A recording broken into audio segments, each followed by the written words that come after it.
ഇന്ന് നിങ്ങൾക്ക് നൽകുന്ന യൂണിവേഴ്സൽ മെസ്സേജ് എന്തെന്ന് നോക്കാം. 8 ഓഫ് ഹാൻഡ്സ്. 8 ഓഫ് ഹാൻഡ്സ് എന്ന് പറയുന്നത് വളരെ വേഗം, സ്വിഫ്റ്റ് ആക്ഷൻ എന്നാണ് ഈ കാർഡിന്റെ മീനിങ്സ് ആയി വരുന്നത്. നിങ്ങളെ തേടി പുതിയ പുതിയ അവസരങ്ങൾ വരുന്നു എന്ന് ഈ കാർഡ് സൂചിപ്പിക്കുന്നു. വളരെ ദൂരം എന്നൊരു മീനിങ്സ് ഉണ്ട്. അപ്പോൾ വിദേശത്തേക്കൊക്കെ പോകാൻ ആഗ്രഹിക്കുന്നവർക്ക് തീർച്ചയായും നിങ്ങളെ അവസരങ്ങൾ തേടി എത്തുന്നു എന്ന് പറയുന്നു.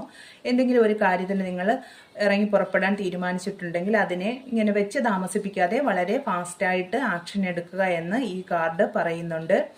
എല്ലാം ഒന്ന് ഓർഡറിങ്ങിലാക്കി വളരെ വേഗത്തിൽ തന്നെ അതിനു വേണ്ടിയിട്ട് ഇറങ്ങുക. നിങ്ങൾക്ക് തീർച്ചയായും വിജയിക്കാൻ സാധിക്കും എന്നാണ് ഈ കാർഡിന്റെ എനർജി സൂചിപ്പിക്കുന്നത്. സെക്കൻഡ് കാർഡ് എന്ന് പറയുന്നത് 8 ഓഫ് സോഡ്. 8 ഓഫ് സോഡ് എന്ന് പറയുന്നത് സ്വയം ഒരു ബിലീഫ് സിസ്റ്റം ഉണ്ടാക്കി ഇങ്ങനെ ബന്ധിച്ചിരിക്കുന്ന ഒരു വനിതയാണ്. അതായത് എന്നെ കൊണ്ട് സാധിക്കില്ല, എന്നെ കൊണ്ട് ഒറ്റയ്ക്ക് ഇതിനൊന്നും സാധിക്കില്ല, എനിക്ക് ആരും ഇല്ലാത്തത് കൊണ്ടായിരിക്കാം, എനിക്ക് ഒറ്റയ്ക്ക് ഒന്നിനും സാധിക്കുന്നില്ല, അല്ലെങ്കിൽ എനിക്ക് അതിനുള്ള കഴിവില്ല എന്നൊക്കെ വെറുതെ ഒരു ലോകം സൃഷ്ടിച്ച് ഇരിക്കുന്ന ഒരു വനിതയുടെ എനർജിയാണ് ഈ കാർഡിലുള്ളത്. അല്ലെങ്കിൽ അനാവശ്യമായിട്ട് ഇന്നാവട്ടെ നാളെ ആവട്ടെ എന്ന് വെറുതെ മാറ്റിവെച്ച് മുന്നോട്ട് പോകുന്നു, ഒന്നിനും ഇറങ്ങാതെ ഇരിക്കുന്ന ഒരു എനർജിയിലുള്ള കാർഡാണ്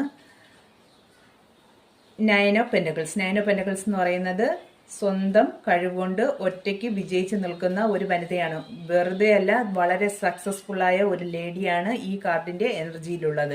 അപ്പോൾ യൂണിവേഴ്സ് ഇന്ന് നിങ്ങളോട് പറയുന്നത് ഈ ഒരു ബിലീഫ് സിസ്റ്റത്തിൽ നിന്ന് നിങ്ങൾ പുറത്തു വരിക. നിങ്ങൾ അനാവശ്യമായിട്ട് സൃഷ്ടിച്ചെടുത്ത ഒരു ലോകമാണിത്. നിങ്ങൾക്ക് ഉള്ളിൽ ധാരാളം കഴിവുകളുണ്ട്. തീർച്ചയായും നിങ്ങൾക്കുള്ളിലുള്ള കഴിവുകളെ നിങ്ങൾക്ക് പുറത്തെടുക്കാൻ സാധിക്കും. നിങ്ങൾക്ക് പുതിയ അവസരങ്ങൾ നിങ്ങളെ കാത്തിരിക്കുന്നുണ്ട്. വിജയിക്കാൻ സാധിക്കും. യൂണിവേഴ്സിന്റെ സപ്പോർട്ടുണ്ട് എന്ന് യൂണിവേഴ്സ് നിങ്ങളോട് പറയുന്നു. എല്ലാവരുടെ ഉള്ളിലും ഒരു കഴിവുണ്ടായിരിക്കും. തീർച്ചയായിട്ടും നമ്മൾക്കൊരല്പം ധൈര്യമുണ്ടെങ്കിൽ നമുക്ക് അവിടെ എത്തിച്ചേരാൻ തീർച്ചയായിട്ടും സാധിക്കും.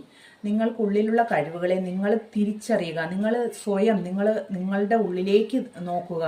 നമുക്ക് എന്തിലാണ് കൂടുതൽ സന്തോഷത്തോടെ ഹാപ്പി ആയിട്ട് ചെയ്യാൻ സാധിക്കുന്നതെന്ന് നിങ്ങൾ കണ്ടെത്തുക. എന്നിട്ട് അതിനു വേണ്ടി പ്ലാൻ ചെയ്യുക, ഇറങ്ങി പുറപ്പെടുക. നമ്മൾ ഇറങ്ങിക്കഴിഞ്ഞാൽ തീർച്ചയായിട്ടും യൂണിവേഴ്സ് അവസരങ്ങൾ കൊണ്ടുതരുമെന്നാണ് ഇന്നത്തെ എനർജി പറയുന്നത്. അതിൽ നിങ്ങൾക്ക് വിജയിക്കാനും സാധിക്കും. അപ്പോൾ എല്ലാവർക്കും ഒരു നല്ലൊരു ദിവസം ആശംസിക്കുന്നു. എല്ലാവർക്കും നിങ്ങളുടെ ആഗ്രഹങ്ങൾ സാധിക്കട്ടെ. Thank you universe.